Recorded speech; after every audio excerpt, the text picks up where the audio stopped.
பிரதமர் அவர்கள் சொன்னது போல அனைத்து நதிகளும் கடலிலே போய் சேர்வது போல தமிழ்நாட்டில் உள்ள அனைத்து துறைகளிலும் நடக்கின்ற ஊழல் அந்த பணம் ஒரு குடும்பத்தை போய் சென்னையில் சேர்கிறது என்றார்கள். அந்த குடும்பம் எந்த குடும்பமும் தெரியும். அந்த குடும்பத்தை பற்றி ஏற்கனவே மதுரையில உள்ள ஒரு அமைச்சர் மதுரை மத்திய தொகுதியிலே போட்டியிடுகிறாரு பழனிவேல் தியாகராஜன் ஒரு உண்மையை ஒரு பத்திரிகை சேர்ந்த நண்பரிடம் பயந்தது உங்களுக்கு தெரியும்.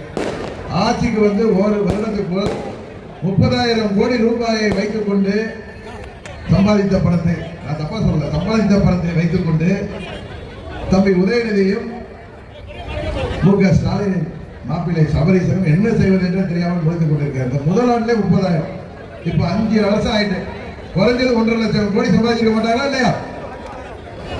அப்படிதான் இந்த ஆட்சி போயிட்டு இருக்கு. எங்கு பார்த்தாலும் ஊழல், எல்லா துறைகளிலும் ஊழல். அங்க திருவண்ணாமலையில் ஒருத்தர் இருக்காரு, வேலு ஆபா வேலு, நெடுஞ்சாலைத்துறை. அவர் கட்டின பாலம் அது 15 கோடிக்கு அரசு மக்கள் வரிப்பணத்தில் கட்டிய பாலம் 3 மாதம் கூட ஆற்று வெள்ளத்தில் அடிச்சு போடும். அது மாதிரி இன்றைக்கு மருத்துவத்துறையாக இருக்கட்டும், நேரு அவர்கள் தலைமையேற்று இருக்கின்ற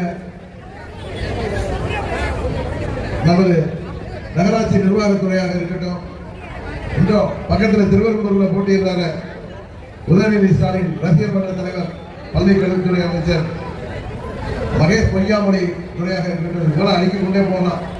மக்களுக்கு திட்டங்களை வழங்கினார்களோ இல்லையோ, தேர்தல் வாக்குறுதிகளை நிறைவேற்றினார்களோ இல்லையோ, ஆனால் கல்லாப்பெட்டிகள் நிரம்பிவிட்டது.